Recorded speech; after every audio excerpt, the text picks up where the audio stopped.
ਸਤਿ ਸ਼੍ਰੀ ਅਕਾਲ। ਤੁਸੀਂ ਵੇਖ ਰਹੇ ਹੋ ਪੰਜਾਬ ਮੇਲ USA TV NRI ਵਰਡ ਦੇ ਵਿੱਚ ਸਵਾਗਤ। ਮੈਂ ਹਾਂ ਸੰਜੀਵ ਯਸ਼ ਖੰਨਾ। ਇੱਕ ਗੱਲ ਬੜੀ ਸੋਚਣ ਵਾਲੀ ਹੈ। ਯੁੱਧ ਤਾਂ ਛਿੜਿਆ ਹੋਇਆ ਹੈ ਇਜ਼ਰਾਈਲ ਤੇ ਹਮਾਸ ਦਾ। ਅਮਰੀਕਾ ਵੱਲੋਂ ਵੀ ਸਟੇਟਮੈਂਟਸ ਆ ਰਹੀਆਂ ਨੇ, ਬਾਕੀ ਮੁਲਕਾਂ ਦੀਆਂ ਵੀ ਸਟੇਟਮੈਂਟਸ ਆ ਰਹੀਆਂ ਨੇ, ਪਰ ਇੱਕ ਨੁਕਤੇ ਦੀ ਗੱਲ, ਇੱਕ ਸਿੱਧੀ ਤਰ੍ਹਾਂ ਇਨਵੋਲਵ ਕਿਉਂ ਨਹੀਂ ਹੋ ਰਹੇ, ਛੁਪ ਕੇ ਕਿਉਂ ਇਨਵੋਲਵ ਹੋ ਰਹੇ ਨੇ? ਸਿੱਧੇ ਇਸ ਕਰਕੇ ਨਹੀਂ ਆ ਰਹੇ ਕਿਉਂਕਿ ਇਕਨੋਮਿਕ ਰਿਲੇਸ਼ਨਸ ਨੇ, ਬਿਜ਼ਨਸ ਹੈ, ਪੈਸੇ ਧੇਲੇ ਦਾ ਮਾਮਲਾ ਹੈ।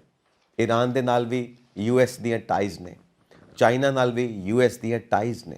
ਠੀਕ ਹੈ, ਧਮਕੀਆਂ ਜ਼ਰੂਰ ਚੱਲਦੀਆਂ ਪਈਆਂ ਨੇ, ਪਰ ਅੰਦਰ ਖਾਤੇ ਵਪਾਰ ਵੀ ਹੋ ਰਿਹਾ ਹੈ। ਵਪਾਰ ਦੇ ਉੱਤੇ ਕੋਈ ਮੁਸੀਬਤ ਨਹੀਂ ਆਣੀ ਚਾਹੀਦੀ, ਯਾਨੀ ਕਿ ਜੇਬਾਂ ਦੇ ਵਿੱਚ ਮਾਲ ਆਉਣਾ ਹੀ ਚਾਹੀਦਾ। ਸੋ ਤਿੰਨ ਤਰ੍ਹਾਂ ਦੀ ਇੰਡਸਟਰੀ ਹੈ US ਦੀ। ਨੰਬਰ 1 ਵੈਪਨਸ, ਨੰਬਰ 2 ਜਿਹੜਾ ਅਸੀਂ ਫੂਡ ਚੇਨਸ ਦੇਖਦੇ ਹਾਂ ਥਾਂ ਦੇ ਉੱਤੇ, ਨੰਬਰ 3 ਮੈਡੀਸਨਸ।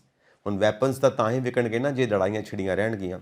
ਔਰ ਫੂਡ ਚੇਨਸ ਤੇ ਮੈਡੀਸਨਸ ਕਹਿੰਦੇ ਨੇ ਕੰਪਲੀਮੈਂਟਰੀ ਹੈ ਕਿ ਫੂਡ ਚੇਨਸ ਕਰਕੇ ਤੁਹਾਨੂੰ ਕੋਈ ਦਿੱਕਤਾਂ ਆਉਂਦੀਆਂ ਨੇ, ਤੁਹਾਡੀ ਡਾਈਜੈਸ਼ਨ ਨੂੰ ਲੈ ਕੇ ਜਾਂ ਹੋਰ ਤਰ੍ਹਾਂ ਦੀਆਂ ਫਿਜ਼ੀਕਲ ਦਿੱਕਤਾਂ ਹੁੰਦੀਆਂ ਨੇ, ਉਹਦੇ ਵਾਸਤੇ ਫਿਰ ਮੈਡੀਸਨ ਦੀ ਇੰਡਸਟਰੀ ਖੜੀ ਹੈ, ਕਿਉਂਕਿ ਮੈਡੀਸਨਸ ਤਾਂ ਹੀ ਵਿਕਣਗੀਆਂ ਨਾ ਜੇ ਬਿਮਾਰੀਆਂ ਹੋਣਗੀਆਂ। ਸੋ ਇਹ ਕੰਪਲੀਮੈਂਟਰੀ ਸਾਰੇ ਬਿਜ਼ਨਸ ਨੇ। ਔਰ US ਨਹੀਂ ਬਲਕਿ ਬਾਕੀ ਕੰਟਰੀਜ਼ ਵੀ ਜਿੱਥੇ ਜਿੱਥੇ ਇਨਵੋਲਵ ਹੈ ਉੱਥੇ ਵੀ ਵੈਪਨਸ ਵੀ ਨੇ, ਉੱਥੇ ਫੂਡ ਚੇਨਸ ਵੀ ਨੇ, ਉੱਥੇ ਮੈਡੀਸਨ ਦੀ ਇੰਡਸਟਰੀ ਵੀ ਹੈ। ਇਹ ਕੰਪਲੀਮੈਂਟਰੀ ਨੇ। ਸੋ ਇਹ ਸੈਟੇਲਾਈਟ ਇੰਡਸਟਰੀ ਹੈ। ਇਹਦੇ ਵਿੱਚ ਅਸੀਂ ਯੁੱਧ ਨੂੰ ਦੇਖਦੇ ਪਏ ਹਾਂ, ਇਜ਼ਰਾਈਲ ਤੇ ਹਮਾਸ ਦਾ ਯੁੱਧ, ਫਿਲਿਸਤੀਨੀਆਂ ਦਾ ਇਹਦੇ ਵਿੱਚ ਕੀ ਰੋਲ ਹੈ, ਇਜ਼ਰਾਈਲ ਦਾ ਇਹਦੇ ਵਿੱਚ ਕੀ ਰੋਲ ਹੈ, US ਦਾ ਇਹਦੇ ਵਿੱਚ ਕੀ ਰੋਲ ਹੈ, ਈਰਾਨ ਦਾ, ਇੰਡੀਆ ਦਾ, ਚਾਈਨਾ ਦਾ ਕੀ ਰੋਲ ਹੈ, ਔਰ ਬੈਕ ਦੇ ਉੱਤੇ ਖੜਾ ਹੈ ਰਸ਼ੀਆ, ਉਹਦਾ ਕੀ ਰੋਲ ਹੈ। ਇਹ ਸਾਰੇ ਰੋਲ ਮਿਲਾ ਕੇ ਅਸੀਂ ਦੇਖਣਾ ਚਾਹੁੰਦੇ ਹਾਂ ਕਿ ਇਹ ਮਹਾਯੁੱਧ ਵੱਲ ਵੱਧਦੇ ਪਏ ਹਾਂ ਜਾਂ ਇਹ ਵੀ ਸਿਰਫ ਇੱਕ ਬਿਜ਼ਨਸ ਡੀਲ ਹੈ। ਜਿਵੇਂ ਅਸੀਂ ਅਕਸਰ ਕਹਿੰਦੇ ਹਾਂ, ਵਾਰ ਇਜ਼ ਅ ਬਿਜ਼ਨਸ। ਸੋ ਇਹ ਚੀਜ਼ ਲੱਭਣ ਦੀ ਕੋਸ਼ਿਸ਼ ਕਰਾਂਗੇ। ਮੇਰੇ ਨਾਲ ਸਟੂਡੀਓਜ਼ ਦੇ ਵਿੱਚ ਮੌਜੂਦ ਨੇ madam Ashima Sahni, political matters ਦੇ ਐਕਸਪਰਟ ਨੇ। ਇਹਨਾਂ ਦੀ ਐਕਸਪਰਟੀਜ਼ ਹੈ international politics and Indian polity, KMV college Jalandhar ਤੋਂ। Welcome to NRI world ma'am. Thank you. So ਮੈਂ ਕਾਫੀ ਕੁਝ ਬੋਲ ਦਿੱਤਾ ਜੋ ਮੈਨੂੰ ਸਮਝ ਆਇਆ, ਔਰ ਜੋ ਤੁਹਾਨੂੰ ਸਮਝ ਆਇਆ ਤੁਸੀਂ ਵੀ ਮੈਨੂੰ ਦੱਸੋਗੇ, ਬਾਕੀ ਸਾਰੀ ਦੁਨੀਆ ਨੂੰ ਵੀ ਸਮਝ ਆਇਆ ਉਹ ਵੀ ਦੱਸਦੀ ਪਈ ਹੈ, ਕੋਈ ਸੋਸ਼ਲ ਮੀਡੀਆ ਦੇ ਉੱਤੇ ਜਾਂ ਸਾਨੂੰ ਵੈਸੇ ਕਮੈਂਟਸ ਆ ਰਹੇ ਨੇ। ਸੋ ਕੁੱਲ ਮਿਲਾ ਕੇ ਗੱਲ ਇੱਥੇ ਆਉਂਦੀ ਹੈ ਕਿ ਗੱਲ ਕੁਝ ਹੋਰ ਦਿਖਾਈ ਜਾ ਰਹੀ ਹੈ ਤੇ ਪਿੱਛੇ ਕੁਝ ਹੋਰ ਹੈ, ਅੰਦਰ ਖਾਤੇ ਅਸਲੀਅਤ ਕੁਝ ਹੋਰ ਹੈ, ਪਬਲਿਕ ਦੇ ਸਾਹਮਣੇ ਕੁਝ ਹੋਰ ਪ੍ਰੋਜੈਕਟ ਕੀਤਾ ਜਾ ਰਿਹਾ ਹੈ। ਹੁਣ ਅਸੀਂ ਸਟੈਪ ਬਾਏ ਸਟੈਪ ਦੇਖਾਂਗੇ ਕਿ ਡਿਫਰੈਂਟ ਕੰਟਰੀਜ਼ ਦਾ ਇਹਦੇ ਵਿੱਚ ਕੀ ਰੋਲ ਹੈ। ਹਮਾਸ ਅਟੈਕ ਕਰਦਾ ਹੈ ਇਜ਼ਰਾਈਲ ਦੇ ਉੱਤੇ, ਇਜ਼ਰਾਈਲ ਰਿਟੈਲੀਏਟ ਕਰਦਾ ਹੈ, US ਇਹਦੇ ਵਿੱਚ ਇਨਵੋਲਵ ਹੁੰਦਾ ਹੈ, ਆਪਣੀ ਆਰਮੀ ਨੂੰ ਭੇਜਦਾ ਹੈ, ਆਪਣੇ ਸਮੁੰਦਰੀ ਬੇੜਿਆਂ ਨੂੰ ਭੇਜਦਾ ਹੈ, ਔਰ ਨਾਲ ਦੀ ਨਾਲ ਈਰਾਨ ਨੂੰ ਕਿਹਾ ਜਾਂਦਾ ਹੈ ਇਸ ਯੁੱਧ ਤੋਂ ਦੂਰ ਰਹੋ, ਇਸ ਯੁੱਧ ਤੋਂ ਦੂਰ ਰਹੋ, ਸੀਰੀਆ ਦੇ ਰਸਤੇ ਤੁਸੀਂ ਨਹੀਂ ਆਣਾ, ਇਸ ਯੁੱਧ ਦੇ ਵਿੱਚ ਇਨਵੋਲਵ ਨਹੀਂ ਹੋਣਾ, ਤੁਸੀਂ ਫਿਲਿਸਤੀਨ ਨੂੰ ਬੈਕ ਨਹੀਂ ਕਰਨਾ। ਵਾਈ? ਹਜੇ ਤਾਂ ਕੋਈ ਗੱਲ ਹੀ ਨਹੀਂ ਹੋਈ, ਹਜੇ ਤਾਂ ਯੁੱਧ ਛਿੜਿਆ ਹੈ।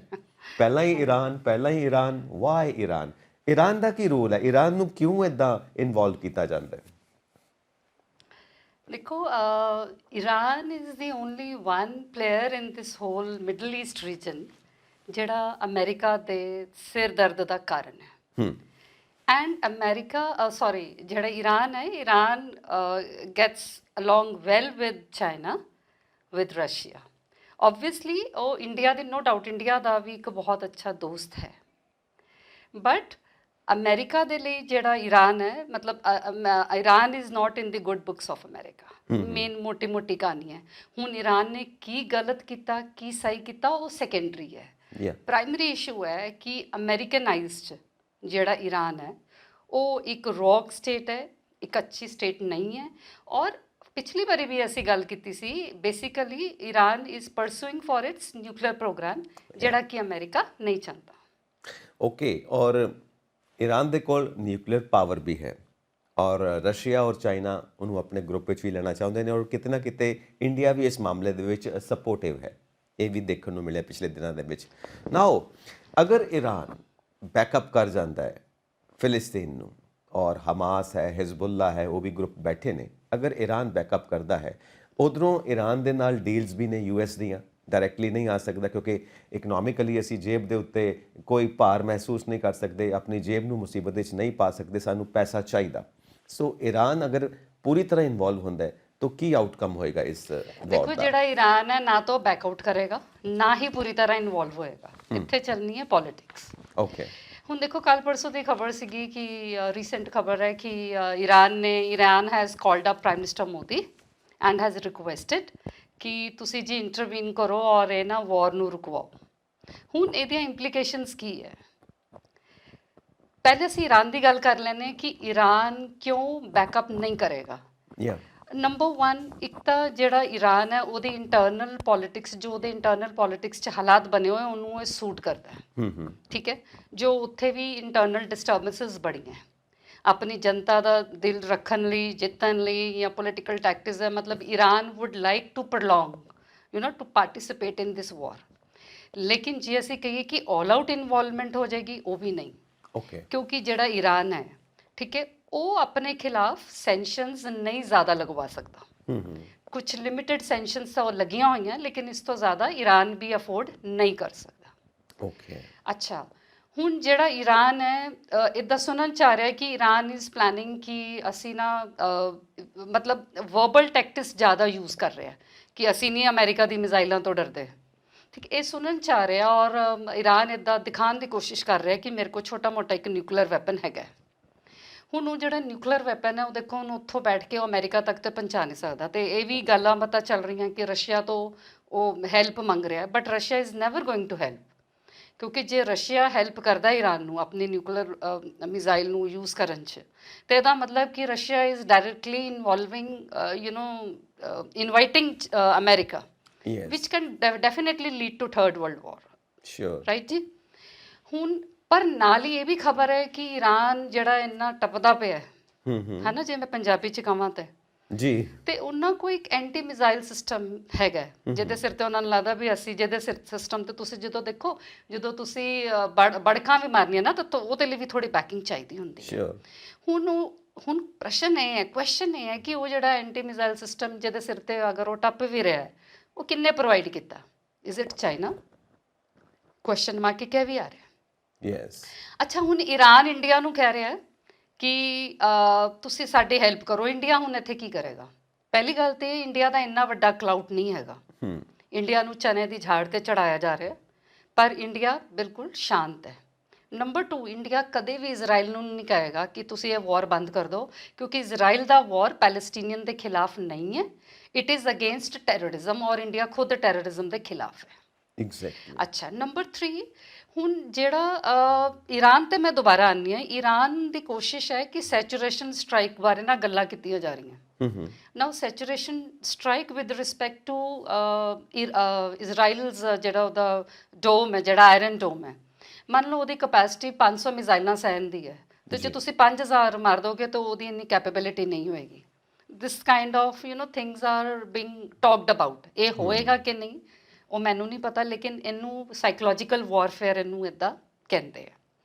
ਤੇ as far as India is concern, India ਦਾ ਆਪਣੇ ਨਿਊਟਰਲ ਸਟੈਂਡ ਹੈ। ਹਾਲਾਂਕਿ ਈਰਾਨ ਨੇ ਇੰਡੀਆ ਨੂੰ ਇਹ ਵੀ ਕਿਹਾ ਕਿ ਜੀ ਵੈਸਟ, ਤੁਸੀਂ ਜੀ ਵੈਸਟ ਦੀ ਕਾਲੋਨੀ ਹੁੰਦੇ ਸੀ, ਤੁਸੀਂ ਵੈਸਟ ਮਗਰ ਲੱਗੇ ਹੋਏ ਹੋ, ਤੁਸੀਂ ਭੁੱਲ ਗਏ ਉਹ ਦਿਨ ਜਦੋਂ ਵੈਸਟ ਨੇ ਤੁਹਾਨੂੰ ਕਾਲੋਨੀ ਬਣਾਇਆ ਹੋਇਆ ਸੀਗਾ। ਤੇ ਇੰਡੀਆ ਨੇ ਜਵਾਬ ਤਾਂ ਨਹੀਂ ਦਿੱਤਾ, ਬਟ ਇੰਡੀਅਨ ਐਕਸਪਰਟ ਇਹ ਮੰਨ ਕੇ ਚੱਲਦੇ ਵੀ ਕਾਲੋਨੀ ਤਾਂ ਫਿਰ ਤੁਸੀਂ ਵੀ ਮਤਲਬ ਉਹਨਾਂ ਨੇ ਤਾਂ ਨਹੀਂ, ਇਸ ਤੋਂ ਪਹਿਲੇ ਤਾਂ ਫਿਰ ਅਸਲੀ ਮੁਗਲਸ ਦੀ ਵੀ ਕਾਲੋਨੀ ਸੀਗੇ। ਫਿਰ ਜੇ ਕਾਲੋਨੀਜ਼ ਦੀ ਗੱਲ ਕਰੋ ਤਾਂ ਫਿਰ ਉਹ ਤਾਂ ਸਾਰੀ ਮਾਈਟ ਇਜ਼ ਰਾਈਟ ਚੱਲਦਾ ਪਿਆ ਹੈ ਨਾ। ਫਿਰ ਇੱਕ ਨੈਮ ਦਾ ਹਵਾਲਾ ਦੇ ਰਹੇ ਇੰਡੀਆ ਨੂੰ ਕਿ ਤੁਸੀਂ ਜੀ ਨੈਮ ਕੰਟਰੀਜ਼ ਹੋ। ਫਿਰ ਇੰਡੀਆ ਇਹ ਜਵਾਬ ਦੇ ਰਿਹਾ ਹੈ। ਇੱਕ ਮੈਂ ਇੱਥੇ ਬੜੀ ਇੰਟਰਸਟਿੰਗ ਗੱਲ ਕਰਨਾ ਚਾਹੂੰਗੀ, ਬਹੁਤ ਸਾਰੇ ਲੋਕਾਂ ਨੂੰ ਪਤਾ ਨਹੀਂ ਹੈ ਕਿ ਜਿਹੜਾ ਪੈਲਸਟੀਨੀਅਨ ਇਸ਼ੂ ਨਾ, ਇਹਨੂੰ ਚੈਂਪੀਅਨਡ ਇਹਨੂੰ India played a very big role in making Palestinian issue a global issue. India was the country which took it to the African countries and to the Asian countries. ਇਹਨੂੰ NAM ਦਾ platform ਜਦੋਂ ਸਾਡੇ ਜਵਾਹਰ ਲਾਲ ਨਹਿਰੂ ਸੀਗੇ ਉਦੋਂ ਇਸ ਦੇ ਦੁਆਰਾ ਇਹਨੂੰ ਬੜਾ ਪਪੂਲਰ ਕੀਤਾ ਗਿਆ, ਔਰ ਬਹੁਤ ਸਾਰੇ ਪੈਲਸਟੀਨੀਅਨ ਸਟੂਡੈਂਟਸ ਇੰਡੀਆ 'ਚ ਪੜ੍ਹਨ ਆਉਂਦੇ ਹੁੰਦੇ ਸੀਗੇ। ਔਰ ਅਗਰ ਅਸੀਂ ਯਾਸਿਰ ਅਰਾਫਾਤ ਦੀ ਗੱਲ ਕਰੀਏ ਤੇ ਇੰਦਰਾ ਗਾਂਧੀ ਨਾਲ ਬੜੇ ਅੱਛੇ ਰਿਲੇਸ਼ਨ ਸੀ, ਸ਼ਾਇਦ ਉਹਨਾਂ ਨੂੰ ਸਿਸਟਰ ਕਹਿੰਦੇ ਸੀਗੇ। ਯੈਸ, ਸਿਸਟਰ ਕਹਿੰਦੇ ਸੀ। ਬਟ ਹੁਣ ਇੱਥੇ ਪ੍ਰੋਬਲਮ ਹੈ, ਅੱਜ ਵੀ ਇੰਡੀਆ ਪੈਲਸਟਾਈਨ ਨਾਲ ਖੜਾ ਹੈ, ਲੇਕਿਨ India is also against terrorism. ਜਾਂ ਜੇ ਅਸੀਂ ਕਹੀਏ ਕਿ ਹਮਾਸ ਨੇ ਟੈਰਰਿਜ਼ਮ ਦਾ ਅਟੈਕ ਮਾਰਿਆ ਤਾਂ ਇਸ ਵਕਤ ਜੋ ਇਜ਼ਰਾਈਲ ਕਰ ਰਿਹਾ ਉਹ ਵੀ ਕਿਸੇ ਟੈਰਰਿਜ਼ਮ ਤੋਂ ਘੱਟ ਨਹੀਂ ਹੈ। ਔਰ ਪੁਰਾਣੇ ਵਕਤ 'ਚ ਅਸੀਂ ਇਸ ਗੱਲ ਨੂੰ ਸਪੋਰਟ ਕਰਦੇ ਰਹੇ ਹਾਂ ਕਿ ਇਜ਼ਰਾਈਲ ਨੂੰ ਚਾਹੀਦਾ ਕਿ ਫਿਲਿਸਤੀਨ ਦੀ ਧਰਤੀ ਆਜ਼ਾਦ ਕਰੇ ਕਿਉਂਕਿ ਇਲਾਕੇ ਦੇ ਉੱਤੇ ਉਹਦਾ ਕਬਜ਼ਾ ਹੈ। ਸੋ ਜਦੋਂ ਅਸੀਂ ਇੰਡੀਆ ਦੇ ਉੱਤੇ ਕਹਿੰਦੇ ਹਾਂ ਕਿ ਕਿਸੇ ਨਾ ਕਿਸੇ ਤਰ੍ਹਾਂ ਦੀ ਤਾਅਨੇਬਾਜ਼ੀ ਕੀਤੀ ਜਾਂਦੀ ਹੈ, ਪੁਰਾਣੇ ਵਕਤਾਂ ਵਿੱਚ ਵੀ ਹੋਈ ਸੀ ਔਰ ਉਦੋਂ ਵੀ ਇੰਡੀਅਨ ਗਵਰਨਮੈਂਟ ਨੇ ਇਹ ਜਵਾਬ ਦਿੱਤਾ ਸੀ ਕਿ ਇੰਡੀਆ ਕੋਲੰਬਸ ਦੀ ਖੋਜ ਤੋਂ ਪੁਰਾਣਾ ਹੈ। ਯੈਸ, ਇਸ ਕਰਕੇ ਸਾਨੂੰ ਤੁਸੀਂ ਡਾਇਰੈਕਟਲੀ ਇਦਾਂ ਨਹੀਂ ਬੋਲ ਸਕਦੇ। ਸਾਡੀ ਪੁਰਾਣੀ ਰਿਵਾਇਤ ਦੇਖੋ, ਅਸੀਂ ਕਿਸ ਤਰ੍ਹਾਂ ਚੱਲਦੇ ਹਾਂ। ਮੈਂ ਇੱਥੇ ਮੈਂ ਇੱਕ ਹੋਰ ਇੱਥੇ ਗੱਲ ਕਹਿਣਾ ਚਾਹੂੰਗੀ। ਪੂਰੀ ਦੁਨੀਆ ਜਦੋਂ ਇਸ ਕ੍ਰਾਈਸਿਸ ਨੂੰ ਡਿਸਕਸ ਕਰੇ ਨਾ ਤੇ ਜਿਹੜੀ ਨੋਮਨਕਲੇਚਰ ਯੂਜ਼ ਹੋ ਰਿਹਾ ਨਾ, ਜਿਹੜੀ ਟਰਮੀਨੋਲੋਜੀ ਯੂਜ਼ ਹੋ ਰਿਹਾ, ਉਹ ਯੂਜ਼ ਹੋ ਰਿਹਾ ਮਿਡਲ ਈਸਟ। ਯੈਸ, ਲੇਕਿਨ ਇੰਡੀਅਨ ਫੋਰਨ ਆਫਿਸਿਸ ਵਾਲੇ ਜਿਹੜੇ ਵਰਡ ਯੂਜ਼ ਕਰ ਰਹੇ ਨੇ, they are using the word west Asia. Middle east ਨਹੀਂ ਯੂਜ਼ ਕਰ ਰਹੇ, ਵੈਸਟ ਏਸ਼ੀਆ। ਹੁਣ ਜਿਹੜਾ ਮਿਡਲ ਈਸਟ ਦਾ ਵੀ ਜਿਹੜਾ ਕਨਸੈਪਟ ਹੈ, ਇਹ ਵੀ ਕਿਸਿੰਜਰ ਨੇ ਅਮਰੀਕਨ ਇੱਕ ਸੀਗੇ, ਸ਼ਾਇਦ ਉਹਨਾਂ ਦੇ ਟਾਈਮ 'ਚ ਸੀਗਾ। ਹੁਣ why India is using this word west Asia, because ਜਿਹੜਾ ਇੰਡੀਆ ਹੈ ਉਹ ਆਪਣੇ ਪਰਸਪੈਕਟਿਵ ਤੋਂ, ਆਪਣੇ ਪ੍ਰਿਜ਼ਮ ਤੋਂ, ਆਪਣੇ ਐਨਕਾਂ ਤੋਂ ਉਹ ਈਰਾਨ ਨੂੰ ਜਾਂ ਇਰਾਕ ਨੂੰ ਜਾਂ ਜਿਹੜਾ ਵੀ ਉਹ ਵਾਲਾ ਏਰੀਆ ਇਜ਼ਰਾਈਲ ਨੂੰ ਸਮਝਣ ਦੀ ਕੋਸ਼ਿਸ਼ ਕਰਦਾ ਹੈ। ਮਤਲਬ ਜਿੱਥੇ ਇੰਡੀਆ ਦੀ ਗਲੋਬਲ ਪੋਜੀਸ਼ਨਿੰਗ ਇਸ ਟਾਈਮ ਜਿਓਗ੍ਰਾਫਿਕਲ ਪੋਜੀਸ਼ਨਿੰਗ ਹੈ, ਉੱਥੋਂ ਵੈਸਟ ਏਸ਼ੀਆ ਦੇ ਹਿਸਾਬ ਨਾਲ ਉਹ ਦੇਖਦਾ ਹੈ। ਤੇ ਇਹ ਇੱਕ ਬਹੁਤ ਹੀ ਡਿਫਰੈਂਟ ਔਰ ਇੱਕ ਇੰਟੈਲੈਕਚੁਅਲ ਗੱਲ ਹੈ। ਇੰਡੀਆ ਦਾ ਆਪਣਾ ਇੱਕ ਪਰਸਪੈਕਟਿਵ ਹੈ ਕਿ ਜਿਸ ਪੋਜੀਸ਼ਨ ਤੇ ਉਹ ਬੈਠਾ ਹੈ। ਇੰਡੀਆ ਮਿਡਲ ਈਸਟ ਵਰਡ ਨਹੀਂ ਯੂਜ਼ ਕਰ ਰਿਹਾ, ਵੈਸਟ ਏਸ਼ੀਆ ਕਹਿ ਰਿਹਾ। ਮੈਂ ਯਾਦ ਕਰਦਾ ਕਿ ਇੱਕ ਕਲਾਸ ਦੇ ਵਿੱਚ ਜਦੋਂ ਡਰਾਇੰਗ ਦਾ ਪੀਰੀਅਡ ਹੁੰਦਾ ਸੀ, ਇੱਕ ਆਬਜੈਕਟ ਨੂੰ ਰੱਖ ਦਿੱਤਾ ਜਾਂਦਾ ਸੀ ਔਰ 360 ਦੇ ਐਂਗਲ ਦੇ ਉੱਤੇ ਸਾਰੇ ਸਟੂਡੈਂਟਸ ਬੈਠਦੇ ਸੀ, ਉਹਨੂੰ ਡਰਾ ਕਰਦੇ ਸੀ ਔਰ ਉਹ ਆਬਜੈਕਟ ਜਿਸ ਸਟੂਡੈਂਟ ਨੂੰ ਜਿਸ ਐਂਗਲ ਤੋਂ ਜਿਸ ਤਰ੍ਹਾਂ ਦਿਖਾਈ ਦਿੰਦਾ ਸੀ, ਉਹਨੂੰ ਉਸੇ ਤਰ੍ਹਾਂ ਡਰਾ ਕਰਨਾ ਪੈਂਦਾ ਸੀ। ਟ੍ਰਾਈਂਗ ਟੂ ਕਨਵੇ ਕਿ ਮੈਂ ਇਸ ਪ੍ਰੋਬਲਮ ਨੂੰ ਅਮਰੀਕਾ ਦੇ ਲੈਂਸ ਤੋਂ ਨਹੀਂ ਦੇਖਣਾ। I have my own lens, I will watch it from my own lens। ਤੇ ਇਹ ਫਿਰ ਇੱਕ ਇੰਡੀਪੈਂਡੈਂਟ ਫੋਰਨ ਪਾਲਿਸੀ ਦੇ ਵੱਲ ਇੱਕ ਇਸ਼ਾਰਾ ਹੈ ਔਰ ਇਸ ਕ੍ਰਾਈਸਿਸ ਦੇ ਦੌਰਾਨ ਨਹੀਂ ਇਹ ਵਰਡ ਯੂਜ਼ ਕੀਤਾ ਜਾ ਰਿਹਾ। ਸ਼ੁਰੂ ਤੋਂ ਹੀ ਜਦੋਂ ਇੰਡੀਅਨ ਜਿਹੜੇ ਫੋਰਨ ਆਫਿਸਿਸ ਗੱਲ ਕਰਦੇ ਤੇ ਦੇ ਯੂਜ਼ ਦੇ term West Asia. Yes, India ਦੀ ਜਿਹੜੀ ਪੋਜੀਸ਼ਨਿੰਗ ਹੈ ਜਿਓਗ੍ਰਾਫਿਕਲੀ, ਉੱਥੋਂ ਜਿੱਦਾਂ ਇਹ ਦਿਖਾਈ ਦਿੰਦੀ ਹੈ ਪੋਜੀਸ਼ਨ ਪ੍ਰੋਬਲਮ ਦੀ, ਇਸ ਆਬਜੈਕਟ ਦੀ, ਉਸ ਐਂਗਲ ਤੋਂ ਦੇਖਦਾ ਪਿਆ ਹੈ India. Now coming to USA ਜਦੋਂ ਕਾਰਡਸ ਖੇਡਦਾ ਹੈ, ਜਿੰਨੇ ਕਾਰਡਸ ਉਹ ਵਿਛਾਉਂਦਾ ਹੈ ਉਸ ਤੋਂ ਜ਼ਿਆਦਾ ਕਾਰਡਸ ਉਹਦੀਆਂ ਸਲੀਵਸ 'ਚ ਹੁੰਦੇ ਨੇ। ਕਿਸੇ ਵਕਤ ਇੰਟਰਚੇਂਜ ਕਰਦਾ ਹੈ, ਸਾਰੀ ਪਾਲਿਸੀ ਖੇਡਦਾ ਹੈ। So first question is US ਦਾ ਰੋਲ ਕੀ ਹੈ, ਉਹਦੀ ਕਾਰਡਸ ਦੀ ਗੇਮ ਕੀ ਹੈ? ਪੱਤੇ ਵੰਡ ਦਿੰਦਾ ਔਰ ਅੱਧਾ ਬੈਠ ਜਾਂਦਾ ਕਿ ਹੁਣ ਤੁਸੀਂ ਖੇਡੋ ਤੇ ਮੈਂ ਦੇਖਦਾ ਤੁਸੀਂ ਕਿੱਦਾਂ ਖੇਡਦੇ ਹੋ। ਜਿੱਥੇ ਮੈਂ ਫਿਰ ਦਖਲ ਅੰਦਾਜ਼ੀ ਕਰਨੀ ਹੈ ਉੱਥੇ ਦਖਲ ਅੰਦਾਜ਼ੀ ਕਰਾਂਗਾ in my own interest. So what is the game? ਦੇਖੋ, ਇਸ ਟਾਈਮ ਦੁਨੀਆ ਦੇ ਅੰਦਰ ਦੋ ਵਾਰ ਚੱਲ ਰਹੇ, ਦੋਨਾਂ ਦਾ ਰਚਾਇਤਾ, ਪ੍ਰੋਡਿਊਸਰ, ਡਾਇਰੈਕਟਰ ਦੋਨੋਂ ਕੌਣ ਹੈ? ਅਮਰੀਕਾ। ਯੈਸ, ਠੀਕ ਹੈ। ਇਸ ਤੋਂ ਵੱਡਾ ਹੁਣ ਕੀ ਮੈਂ ਤੁਹਾਨੂੰ ਐਗਜ਼ਾਮਪਲ ਦਵਾਂ? It is under the direction of America. US ਕਰ ਰਿਹਾ ਹੈ ਯੂਕਰੇਨ ਔਰ ਰਸ਼ੀਆ ਦੀ ਵਾਰ ਨੂੰ ਡਾਇਰੈਕਟ, ਔਰ ਰਸ਼ੀਆ ਨੂੰ ਉੱਥੇ ਬਿਜ਼ੀ ਕੀਤਾ ਹੋਇਆ, ਔਰ ਇਜ਼ਰਾਈਲ ਤੇ ਹਮਾਸ ਦੇ ਯੁੱਧ ਨੂੰ ਵੀ US ਡਾਇਰੈਕਟ ਕਰ ਰਿਹਾ ਹੈ। ਜਦੋਂ ਕੋਵਿਡ ਆਇਆ ਸੀਗਾ ਨਾ, ਸ਼ੋਰ, ਤੇ ਇਹ ਗੱਲਾਂ ਹੋਣੀਆਂ ਸ਼ੁਰੂ ਹੋ ਗਈਆਂ ਸੀਗੀਆਂ ਕਿ ਚਾਈਨਾ ਇਜ਼ ਨਾਓ ਦੇ ਸੁਪਰ ਪਾਵਰ, ਚਾਈਨਾ ਨੇ ਹੁਣ ਸੁਪਰਸੀਡ ਕਰ ਦਿੱਤਾ ਹੈ। ਅਮਰੀਕਾ ਨੇ ਕੀ ਕੀਤਾ? ਕੁਛ ਨਹੀਂ ਕੀਤਾ। ਫਿਰ ਅਫਗਾਨਿਸਤਾਨ 'ਚ ਵੀ ਜਿੱਦਾਂ ਭੱਜੇ ਸੀਗੇ ਤੇ ਕਾਫੀ ਇਮੇਜ ਡਾਊਨ ਆ ਗਈ ਸੀ।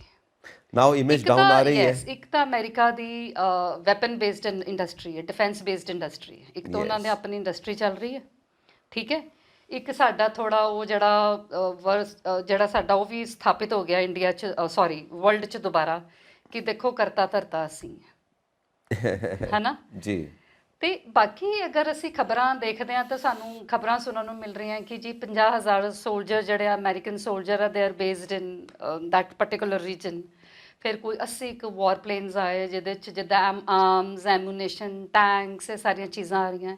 ਫਿਰ ਇਹ ਵੀ ਸੁਣਨ ਨੂੰ ਮਿਲਿਆ ਕਿ ਬਗਦਾਦ ਦੇ ਏਅਰਪੋਰਟ ਦੇ ਕੋਲ ਜਿਹੜੇ ਉਹਨਾਂ ਦੇ ਐਂਟਨੀ ਬਲਿੰਕਨ ਸਾਹਿਬ ਹੈ, ਹੀ ਵਾਜ਼ ਵੇਅਰਿੰਗ ਬੁਲਟ ਪ੍ਰੂਫ ਜੈਕਟ, ਉਹ ਪਾ ਕੇ ਘੁੰਮ ਰਿਹਾ। ਤੁਸੀਂ ਸੋਚੋ ਕਿੰਨੀ ਸਿਚੁਏਸ਼ਨ ਟੈਂਸਡ ਹੈ। ਔਰ ਇਹ ਜਿਹੜੇ ਬਲਿੰਕਨ ਸਾਹਿਬ ਹੈ ਉਹ ਉਸੇ ਰੀਜਨ 'ਚ ਕਦੀ ਉੱਧਰ ਜਾ ਰਹੇ, ਉੱਧਰ ਜਾ ਰਹੇ, ਉੱਧਰ ਜਾ ਰਹੇ, ਬਿਲਡਿੰਗ ਓਪੀਨੀਅਨ। ਪਰ ਨਾਲ ਹੀ ਨਾਲ ਅਗਰ ਇਜ਼ਰਾਈਲ ਦੇ ਨਾਲ ਅਮਰੀਕਾ ਖੜਾ ਹੈ, ਨਾਲ ਹੀ ਨਾਲ ਸਾਨੂੰ ਇੱਕ ਹੋਰ ਚੀਜ਼ ਦੇਖਣ ਨੂੰ ਮਿਲੇਗੀ ਕਿ ਜਿੰਨੀ ਏਡ ਪਹੁੰਚ ਰਹੀ ਹੈ ਫਿਲਿਸਤੀਨ 'ਚ, countries like Saudi Arabia, Qatar, Turkey, Egypt, ਜੋ ਵੀ ਏਡਸ ਭੇਜ ਰਹੀਆਂ, they are sending it because America is acting as a facilitator. Yes America facility ਔਰ ਅਮਰੀਕਾ ਵੀ ਏਡ ਭੇਜ ਰਿਹਾ, ਪਰ ਏਡ ਭੇਜਣ ਦਾ ਮਤਲਬ ਇਹ ਨਹੀਂ ਹੈ ਕਿ ਤੁਸੀਂ ਪੈਲਸਟੀਨੀਅਨ ਵਾਲੋ, ਉਹਦਾ ਮਤਲਬ ਇਹ ਨਹੀਂ ਸਾਨੂੰ ਕੱਢਣਾ ਚਾਹੀਦਾ। Sure. ਉਹ ਇੱਕ ਹਿਊਮੈਨਿਟੇਰੀਅਨ ਗਰਾਊਂਡ ਤੇ ਹੈ ਕਿ ਚਲੋ ਠੀਕ ਹੈ, ਤਰਸ ਕਰ ਲਿਆ ਜਾਂ ਜੋ ਮਰਜ਼ੀ ਕਹਿ ਲਿਆ, ਠੀਕ ਹੈ। ਤੇ ਹੁਣ ਉਸ ਰੀਜਨ ਦੀਆਂ ਜਿਹੜੀਆਂ ਕੰਟਰੀਜ਼ ਹੈ, they are not listening to China, they are not listening to Russia, they are not reacting to India, but of course they are doing what America is asking them to do. ਯਾ ਦੇਖੋ, ਜਿਹੜੀ ਜਿਓਗ੍ਰਾਫੀਕਲ position ਹੈਗੀ ਆ, ਇੱਕ ਪਾਸੇ ਸਮੁੰਦਰ ਲੱਗਦਾ, Gaza ਪੱਟੀ ਦੀ ਮੈਂ ਗੱਲ ਕਰ ਰਿਹਾ, ਦੋ ਪਾਸੇ ਇਜ਼ਰਾਈਲ ਲੱਗਦਾ, ਇੱਕ ਪਾਸੇ ਇਜਿਪਟ ਦਾ ਬਾਰਡਰ ਹੈ ਥੋੜਾ ਜਿਹਾ, ਜਿਹਨੂੰ ਕਦੀ ਖੋਲ੍ਹਦੇ ਨੇ ਕਦੀ ਬੰਦ ਕਰਦੇ ਨੇ, ਜਿੱਥੋਂ ਹਿਊਮਨ ਏਡ ਪਹੁੰਚਣੀ ਹੈ ਉਹਨਾਂ ਨੂੰ, ਸਾਰੀ ਗਾਜ਼ਾ ਦੇ ਵਿੱਚ ਰਹਿਣ ਵਾਲੇ ਲੋਕਾਂ ਨੂੰ ਜਿਨ੍ਹਾਂ ਦਾ ਬੁਰਾ ਹਾਲ ਹੈ, ਉਹਨਾਂ ਨੂੰ ਸਾਰੀ ਸਹਾਇਤਾ ਪਹੁੰਚਾਈ ਜਾਣੀ ਹੈ। ਹੁਣ ਇੱਕ ਉਸ ਜਗ੍ਹਾ ਦੇ ਉੱਤੇ ਤੁਸੀਂ ਘੇਰਿਆ ਹੋਇਆ ਉਹਨਾਂ ਨੂੰ, ਔਰ ਉੱਤੋਂ ਬੰਬ ਸੁੱਟੀ ਜਾ ਰਹੇ ਹੋ, ਔਰ ਜਿਹਦੇ ਵਿੱਚ ਆਮ ਲੋਕ ਮਰ ਰਹੇ ਨੇ, ਠੀਕ ਹੈ, ਅੱਤਵਾਦੀ ਮਰ ਰਹੇ ਨੇ, ਤੁਹਾਡੀ ਉਹਨਾਂ ਨਾਲ ਦੁਸ਼ਮਣੀ ਹੈ, ਓਕੇ, ਪਰ ਆਮ ਲੋਕ ਮਰ ਰਹੇ ਨੇ, ਇੰਟਰਨੈਟ ਤੱਕ ਬੰਦ ਹੈ, ਰੋਟੀ ਪਾਣੀ ਮਤਲਬ ਜੇਲ੍ਹ ਦੇ ਵਿੱਚ ਬੰਦ ਨੇ ਇੱਕ ਤਰ੍ਹਾਂ ਨਾਲ, ਔਰ ਘੇਰ ਕੇ ਮਾਰਦੇ ਪਏ ਹੋ। ਨਾਓ ਇਹਦੇ ਵਿੱਚ ਵੀਟੋ ਪਾਵਰ ਯੂਜ਼ ਕੀਤੀ ਅਮਰੀਕਾ ਨੇ, ਔਰ ਹਿਊਮਨ ਏਡ ਪਹੁੰਚਾਉਣ ਦੀ ਗੱਲ ਕੀਤੀ ਹੈ ਕਿ ਮਨੁੱਖਤਾਵਾਦੀ ਆਧਾਰ ਦੇ ਉੱਤੇ ਸੀਜ਼ ਫਾਇਰ ਹੋਣਾ ਚਾਹੀਦਾ। ਔਰ ਨੇਤਨਯਾਹੂ ਕਹਿੰਦੇ ਨੇ ਕਿ ਸੀਜ਼ ਫਾਇਰ ਮੈਂ ਆਪਣੇ ਲੋਕਾਂ ਨਾਲ ਪੁੱਛ ਕੇ ਕਰਾਂਗਾ, ਕੋਈ ਦੇਸ਼ ਮੈਨੂੰ ਨਹੀਂ ਕਹਿ ਸਕਦਾ ਸੀਜ਼ ਫਾਇਰ ਕਰਨ ਵਾਸਤੇ। ਉਹ ਇੱਕ ਨਵੀਂ ਫਿਲਾਸਫੀ ਦੇ ਰਹੇ ਨੇ, ਔਰ ਇੱਧਰ ਉਹ ਮਨੁੱਖਤਾਵਾਦੀ ਗੱਲਾਂ ਹੋ ਰਹੀਆਂ ਨੇ, ਬਟ ਬੰਬਾਰਮੈਂਟ ਰੋਜ਼ ਹੁੰਦੀ ਹੈ, ਉੱਤੇ ਬਾਰੂਦ ਬਾਰਿਸ਼ ਵਾਕਣ ਬਰਸਦਾ ਪਿਆ। ਔਰ ਆਮ ਪਹਿਲੇ ਲੋਕਾਂ ਤੇ ਦੀ ਕਿਹਾ ਜਾਂਦਾ ਸੀਗਾ ਕਿ Israel will never enter Gaza, ਉਹਦੇ ਫੀਲਡਸ ਤਾਂ ਨਹੀਂ ਜਾਏਗਾ। ਹੁਣ ਤੋਂ 7 ਪਹਿਲੇ ਉਹਨਾਂ ਨੇ, ਕਿਲੋਮੀਟਰ ਹਾਂ ਯੈਸ, ਪਰ ਇਹ ਹੋ ਰਿਹਾ ਦੇਖੋ ਹੋ ਰਿਹਾ। ਔਰ ਇਹਦੇ ਵਿੱਚ ਅਮਰੀਕਾ ਦੀ ਜਿਹੜੀ ਆਪਣੀ ਇਮੇਜ ਆ, ਕਿਉਂਕਿ ਲੋਕ ਦੋਸ਼ੀ ਠਹਿਰਾ ਰਹੇ ਨੇ ਅਮਰੀਕਾ ਨੂੰ, ਆਪਣੀ ਇਮੇਜ ਉਹਦੀ ਨੈਗੇਟਿਵ ਨਹੀਂ ਹੋ ਰਹੀ। ਕੀ ਕਰਾਂਗੇ ਅੱਗੇ ਜਾ ਕੇ ਜਦੋਂ 2024 ਦੀਆਂ ਇਲੈਕਸ਼ਨਸ ਵੀ ਸਿਰ ਤੇ ਖੜੀਆਂ ਨੇ? ਦੇਖੋ ਇੱਦਾਂ ਹੈ ਕਿ ਅਮਰੀਕਾ ਨੂੰ ਜਿੰਨਾ ਮਰਜ਼ੀ ਜੋ ਮਰਜ਼ੀ ਕਹੀ ਜਾਓ, ਅਮਰੀਕਾ ਦੇ ਫਰਕ ਨਹੀਂ ਪੈਂਦਾ। ਵਾਈ? ਜਿੰਨੀਆਂ ਕੰਟਰੀਜ਼ ਆ, ਅਮਰੀਕਾ ਆਪਣੀ ਜੇਬ 'ਚ ਲੈ ਕੇ ਤੁਰਦਾ, ਠੀਕ ਹੈ। ਅਮਰੀਕਾ ਇਜ਼ ਨਾਟ ਬੋਦਰਡ ਕਿ ਉਹਨੂੰ ਕੀ ਕਿਹਾ ਜਾ ਰਿਹਾ ਹੈ ਜਾਂ ਉਹਦੀ ਗਲੋਬਲ ਇਮੇਜ ਕੀ ਹੈ। ਇਹ ਬੋਦਰ ਕਰਨ ਦੀ ਲੋੜ ਹੈ। ਹੁਣ ਦੇਖੋ ਚਾਈਨਾ ਦੀ ਕੋਵਿਡ ਦੇ ਕਰਕੇ ਇਮੇਜ ਖਰਾਬ ਹੋ ਗਈ ਕਿ ਨਹੀਂ ਹੋ ਗਈ ਨਾ। ਯੈਸ, ਇੰਡੀਆ ਲਈ ਵੀ ਬੜੀ ਕੋਸ਼ਿਸ਼ ਕੀਤੀ ਜਾਏਗੀ, ਲੇਕਿਨ ਅਮਰੀਕਾ 100 ਖੂਨ ਹੋਰ ਕਰ ਲਵੇ ਨਾ, ਅਮਰੀਕਾ ਦੀ ਇਮੇਜ ਕਿਤੇ ਨਹੀਂ ਜਾਣ ਵਾਲੀ। Reason money. ਜਿਹਦੇ ਘਰ ਦਾਣੇ ਨਾ ਉਹਦੇ ਕਮਲੇ ਵੀ ਸਿਆਣੇ, ਇਹ ਤਾਂ ਫਿਰ ਕਮਲੇ ਵੀ ਨਹੀਂ ਹੈਗੇ, ਹੈ ਨਾ। ਇਹ ਤਾਂ ਹੋਰ ਵੀ ਖਤਰਨਾਕ ਹੈ। ਹੁਣ ਇਹਦਾ ਸਿੱਧਾ ਸਾਦਾ ਐਗਜ਼ਾਮਪਲ ਹੈ ਕਿ ਅੱਜ ਜਿੰਨੇ ਵੀ ਬੰਦੇ ਅਮਰੀਕਾ ਨੂੰ ਕ੍ਰਿਟਿਸਾਈਜ਼ ਕਰਨਗੇ ਨਾ, ਜਾਂ ਗਾਲਾਂ ਕੱਢਣਗੇ ਜਾਂ ਦੁਸ਼ਮਣ, ਉਹਨਾਂ ਨੂੰ ਜੇ ਤੁਸੀਂ ਕਹੋਗੇ ਨਾ would you like to settle down in America, dream country, ਉਹ ਦੇ ਵਿਲ ਸੈਡ ਹਾਂ, ਗਾਲਾਂ ਵੀ ਕੱਢਣ ਜਾਣਗੇ, ਬਟ ਅੰਦਰ ਹਰ ਕਿਸੇ ਅੱਜ ਗਲੋਬ 'ਚ ਜਿੰਨੇ ਵੀ ਵਿਅਕਤੀ, ਹਰ ਕਿਸੇ ਦੇ ਮਨ 'ਚ ਅੰਦਰ ਇੱਛਾ ਹੈ ਕਿ ਅਸੀਂ ਅਮਰੀਕਾ ਸੈੱਟ ਹੋ ਜਾਈਏ। America is the land of opportunity ਕਿਹਾ ਜਾਂਦਾ। ਤੇ ਮੈਨੂੰ ਨਹੀਂ ਲੱਗਦਾ ਕਿ ਗਲੋਬਲ ਇਮੇਜ ਅਮਰੀਕਾ ਦੀ ਖਰਾਬ, ਉਹ ਪਰਵਾਹ ਵੀ ਨਹੀਂ ਕਰਦੇ। ਉਹ ਡਾਲਰ ਜਦ ਤੱਕ ਉਹਨਾਂ ਕੋਲ ਹੈਗੇ ਹੈ, ਉਹ ਸਾਰੀ ਦੁਨੀਆ ਨੂੰ ਜੇਬ 'ਚ ਲੈ ਕੇ ਘੁੰਮਦੇ ਪਏ, ਬੈਕ ਪਾਕਟ। ਹਾਂ, ਤੁਸੀਂ ਮੈਨੂੰ ਦੱਸੋ ਕਿੰਨੇ, it has been 60 to 70 years since ਅਸੀਂ ਅਮਰੀਕਾ ਨੂੰ ਕ੍ਰਿਟਿਸਾਈਜ਼ ਕਰ ਰਹੇ ਹਾਂ।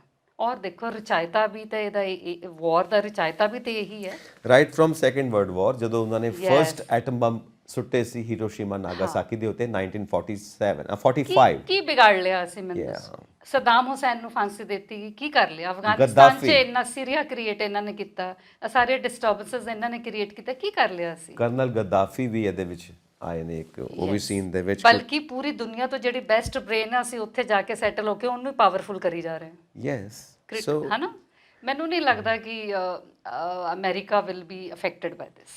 ਸੋ ਇੰਡੀਆ, ਹੁਣ ਆਪਾਂ ਇੰਡੀਆ ਦੀ ਗੱਲ ਕਰਾਂਗੇ। ਇੰਡੀਆ ਨੂੰ ਅਮਰੀਕਾ ਕਿੱਦਾਂ ਦੇਖਦਾ ਹੈ ਇਸ ਪ੍ਰਸਪੈਕਟਿਵ ਦੇ ਵਿੱਚ ਜੋ ਇਹ ਹੋ ਜਾ ਰਿਹਾ ਹੈ, ਪੂਰੀ ਦੁਨੀਆ ਦੇਖ ਰਹੀ ਆ, ਇੰਡੀਆ ਕੀ ਰੋਲ ਅਦਾ ਕਰੇਗਾ? ਕਿਉਂਕਿ ਇਹਨੂੰ ਮੈਂ G20 ਨਾਲ ਜੋੜ ਕੇ ਦੇਖ ਰਿਹਾ ਕਿ ਇੱਕ ਬਿਗ ਐਲੀਫੈਂਟ ਦੇ ਰੂਪ ਦੇ ਵਿੱਚ ਇੰਡੀਆ ਦੁਨੀਆ ਦੇ ਸਾਹਮਣੇ ਆ ਰਿਹਾ, ਕਿਉਂਕਿ ਅਕਸਰ ਕਿਹਾ ਜਾਂਦਾ ਹੈ ਇੰਡੀਆ ਦੀ ਫੋਰਨ ਪਾਲਿਸੀ ਮਸਤ ਹਾਥੀ ਹੈ।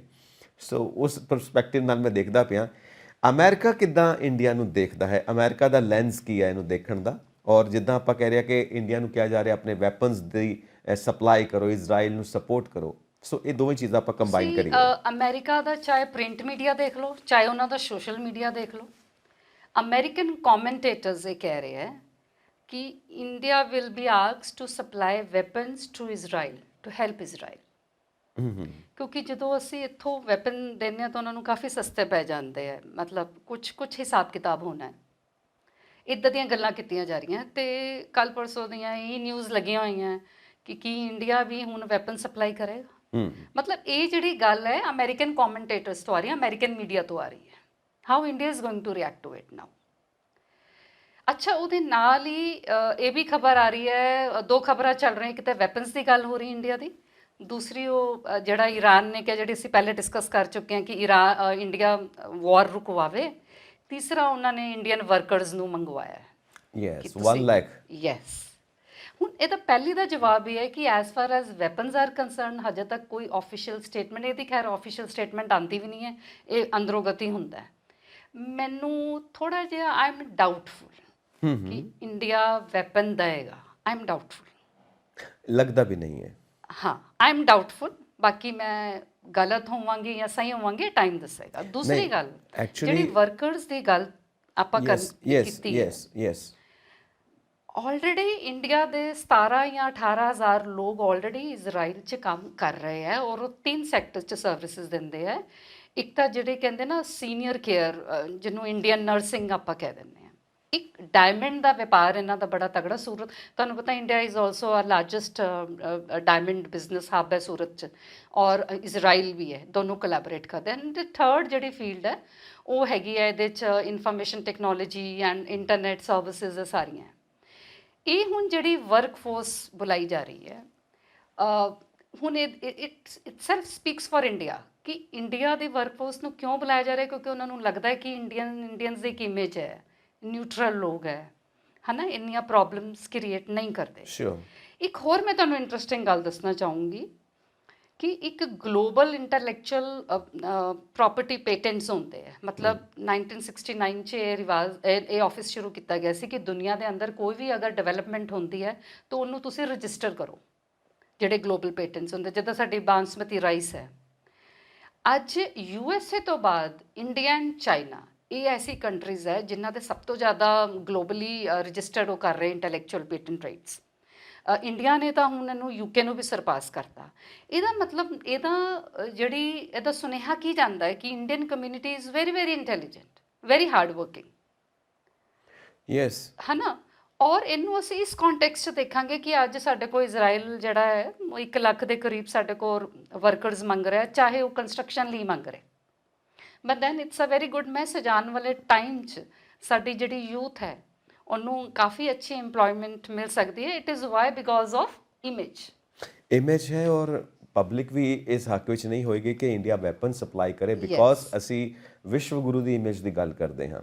ਔਰ ਜੋ ਤੁਸੀਂ ਇੰਟੈਲੈਕਚੁਅਲ ਪ੍ਰਾਪਰਟੀ ਦੀ ਗੱਲ ਕੀਤੀ ਹੈ, ਔਰ ਜੋ ਸਾਡੇ ਪੁਰਾਣੇ ਗ੍ਰੰਥ ਔਰ ਪੁਰਾਣਾ ਵਿਜ਼ਡਮ ਹੈ, ਮਤਲਬ ਸਾਡੇ ਬਲੱਡ 'ਚ ਨਹੀਂ ਹੈ। ਅਸੀਂ ਇੱਦਾਂ, ਚਾਹੇ ਦੇਖੋ, ਚਾਹੇ ਮੋਦੀ ਸਾਹਿਬ ਹੋਣ, ਚਾਹੇ ਕਾਂਗਰਸ ਹੋਵੇ, ਜਿਹੜੀ ਮਰਜ਼ੀ ਪਾਰਟੀ ਆ ਜਾਏ, basically we cannot do this. We do not support war.